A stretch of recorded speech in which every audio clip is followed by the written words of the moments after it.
Have you ever thought about your thoughts? Have you ever just observed them? What is a thought? Where do thoughts come from? What's the relationship between our thoughts and our emotions, between thoughts and beliefs? Have you ever questioned your own thoughts and beliefs? Is there a way to control our thoughts or to change the very way in which we think? These are some of the questions that we're going to explore in this video.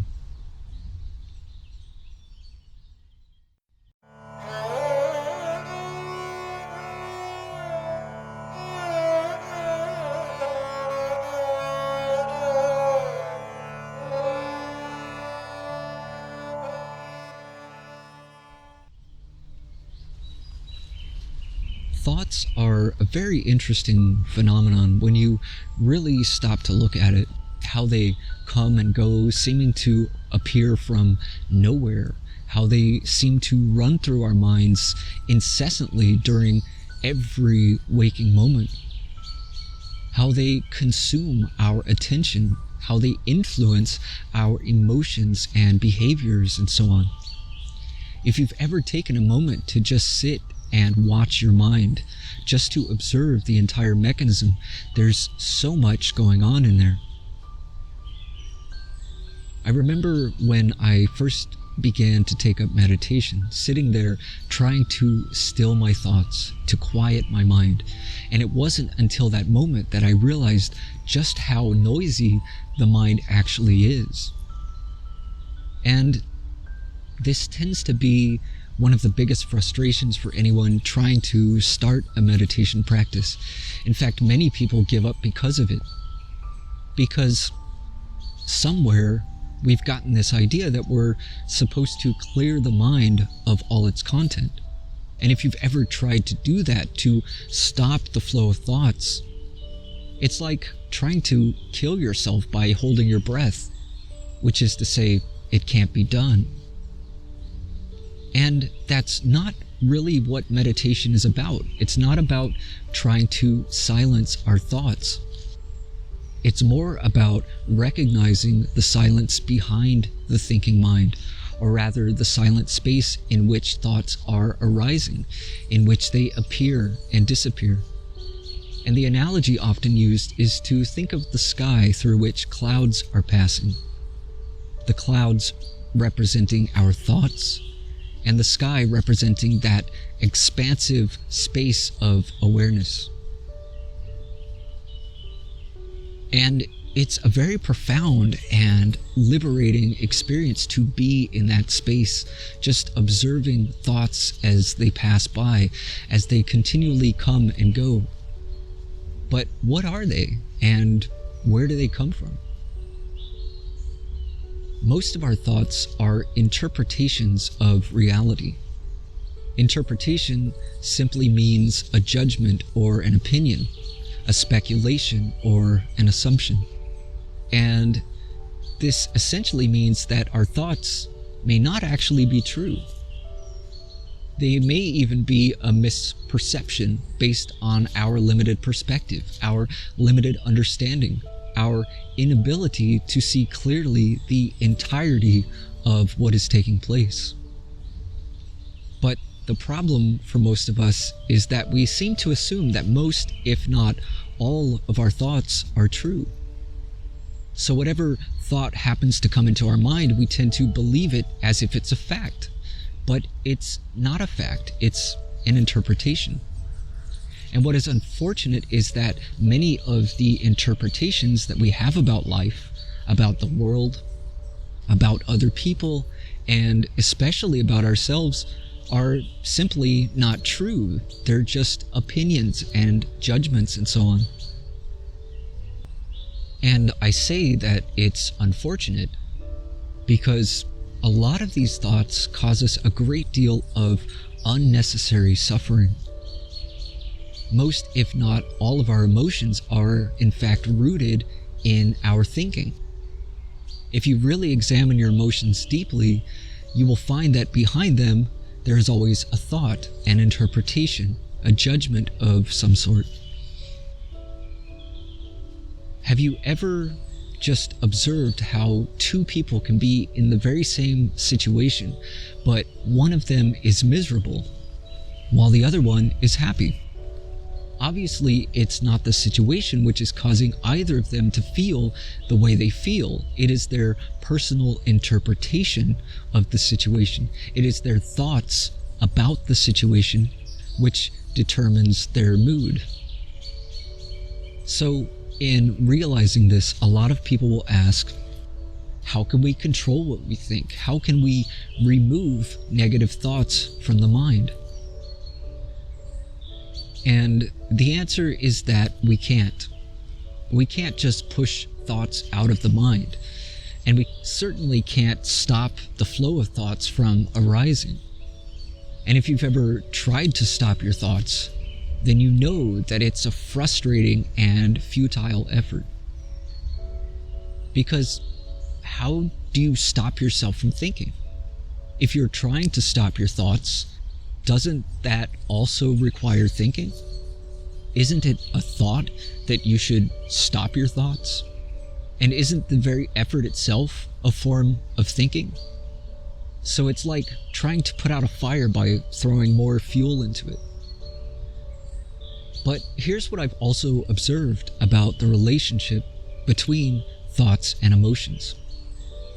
If, for example, the thought arises in my mind that I'm not good enough, that I'm a failure, or I'm unattractive, or I'm stupid, or whatever it happens to be, immediately it's followed by an emotion, a feeling of shame, or sadness, or anger.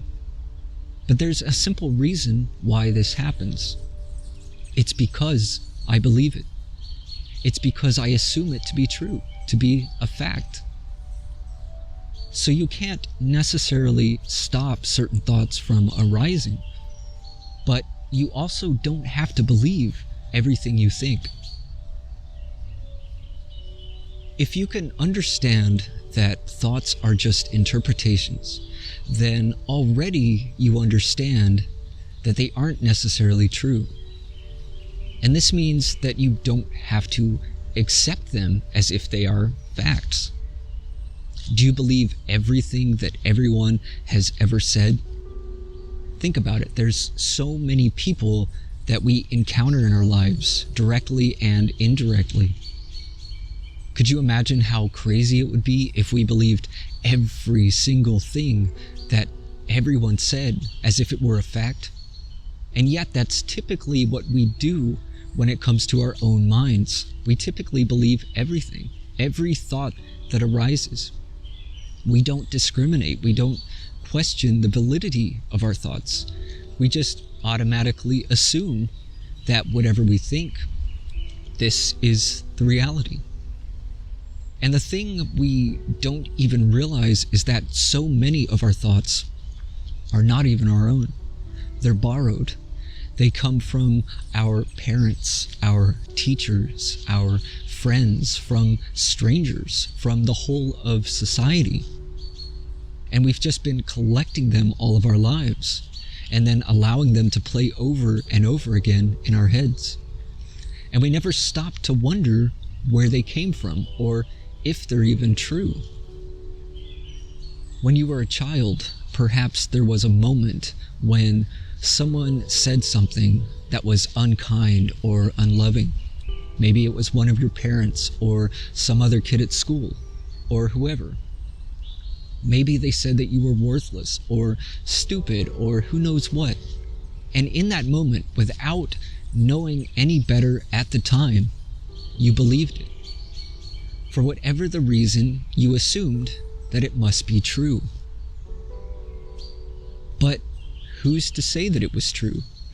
Maybe that person was frustrated about something completely unrelated. Maybe they were unhappy and irritable.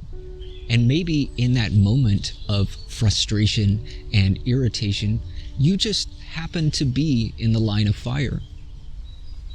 But without taking all of this into consideration, without understanding all of this, you simply believed what was said and you accepted that thought into your mind and adopted it as if it were your own. And having taken it as your own, you went on repeating it to yourself. And all these years later, that thought is still there, reoccurring, and you still believe it, even though it's just an interpretation. And it's not even your own interpretation.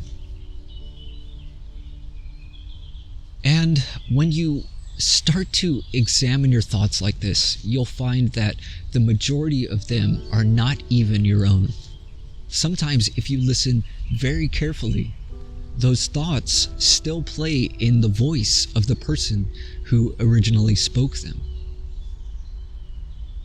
And so it's as if your mind is a world all its own, populated by all the people that you've encountered in life. And they're all there inside of you, giving you their opinions and their judgments and their speculations and so on. And you accept those thoughts as if they're facts. And because of this, you allow those thoughts to affect you, to manipulate and control the way you feel. In fact, you could say that you allow all those people to manipulate and control you. Because again, most of those thoughts have come from someone else. But even our own thoughts, if there are any at all that are truly our own, even those are just interpretations, which are based often upon a very limited perspective or a limited understanding. So for instance, if you had a parent who was neglectful or absent, you may have assumed that it was because there was something wrong with you, or that you just weren't worthy of being loved. And not because of anything that they said to you, but merely because of the absence of attention and affection. But that was your assumption, your speculation. That was your interpretation of the situation. And that doesn't mean that it's true. It may have been that the person was simply incapable of loving anyone. And that, of course, has nothing at all to do with you. But you take that interpretation and you believe it. You internalize it, and all your life you carry it around with you.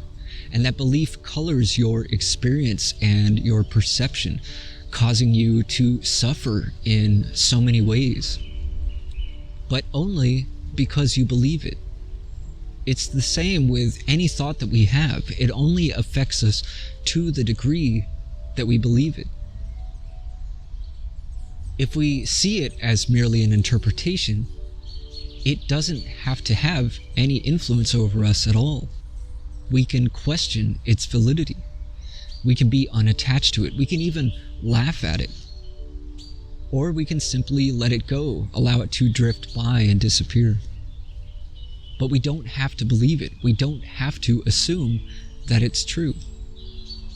So once again, so many of our thoughts are just interpretations of reality, often based on a very limited perspective, based on limited or relative information, based on comparison or on consensus, on cultural constructs.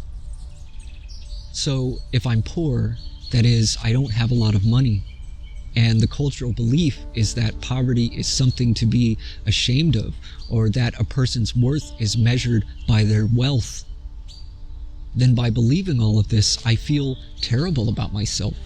I feel inadequate. I feel depressed. But then it might occur to me that my personal worth, my intrinsic value, has nothing at all to do with what I have, with what I own or possess, what I've gathered up and collected. Maybe it has more to do with what I have to offer others, how much I'm willing to give. Or maybe it has nothing to do with any of that.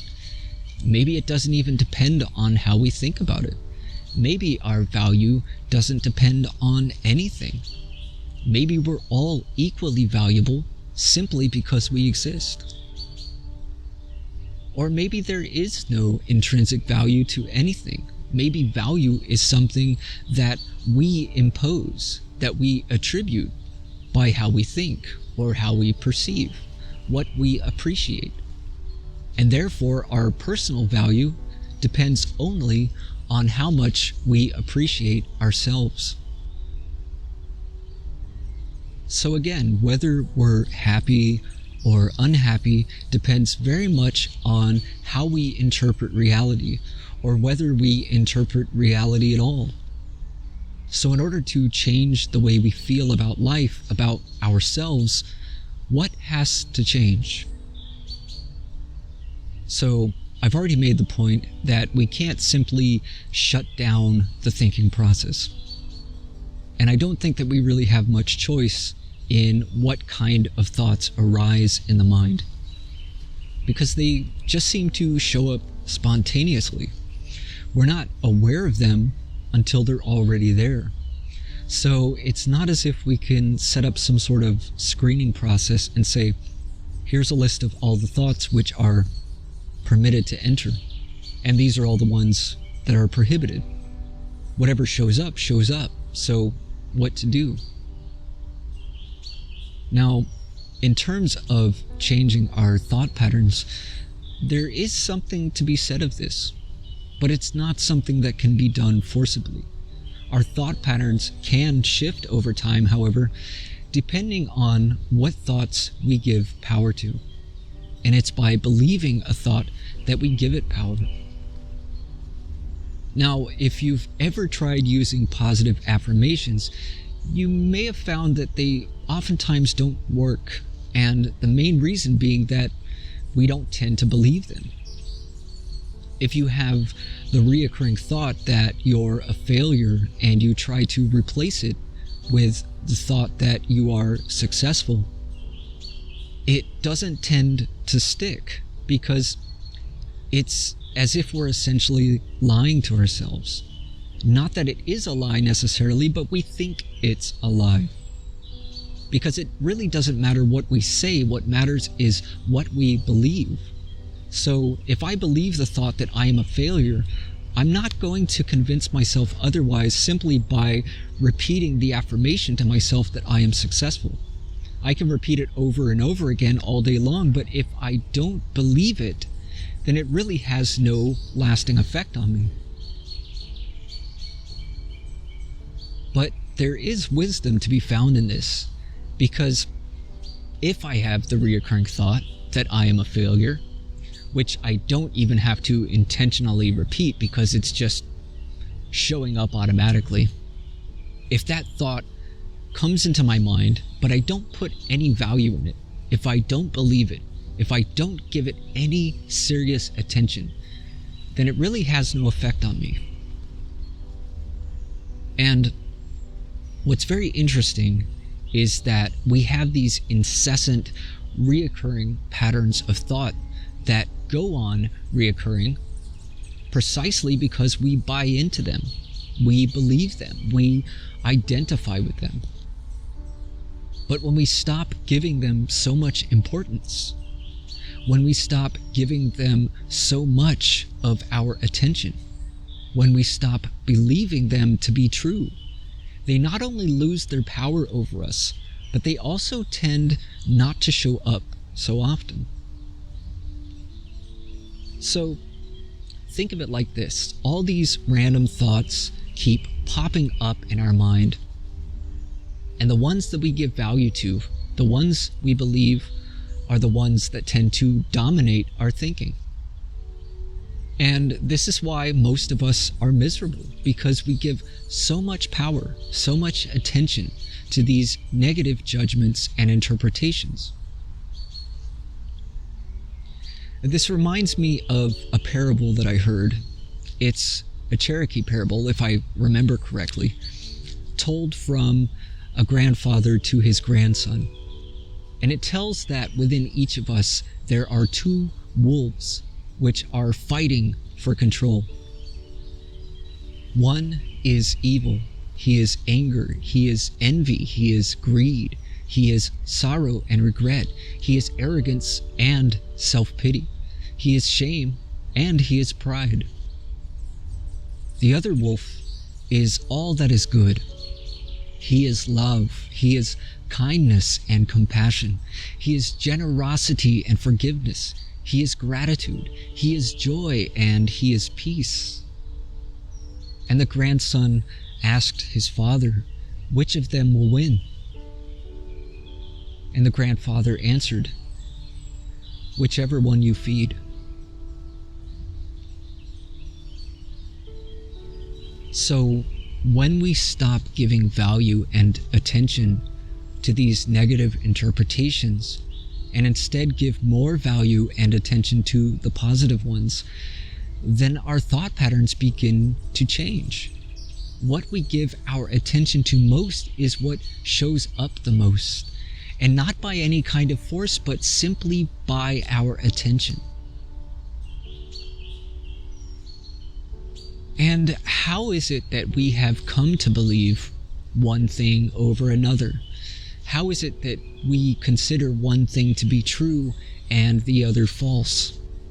Most of the time, we don't even think about this. We just accept and reject automatically, according to our conditioning, with no real investigation. So, we should examine our thoughts and our beliefs. We should question their validity. We should question their very origin. Where do they even come from? Are they original, or have we adopted them from someone else? And if we have adopted them from someone else, why do we assume that that person's interpretation is correct? How do we know whether their interpretation is a fact or merely an opinion? In fact, how do we know whether their interpretation is even their interpretation, or whether they have also adopted it from someone else? It may be that the entire society has all just agreed to accept the same basic beliefs, but no one knows where they came from. And we tend to think that if everyone believes the same thing, then it must be true. But maybe everyone is just going along with everyone else, regurgitating these ideas back and forth and passing them on to their children without anyone stopping to consider whether any of it is actually true.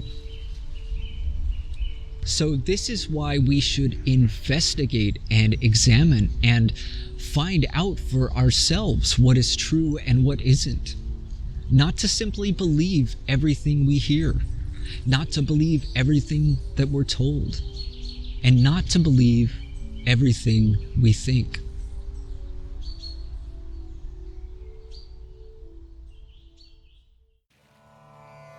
If you find this content valuable, don't forget to like, share, and subscribe.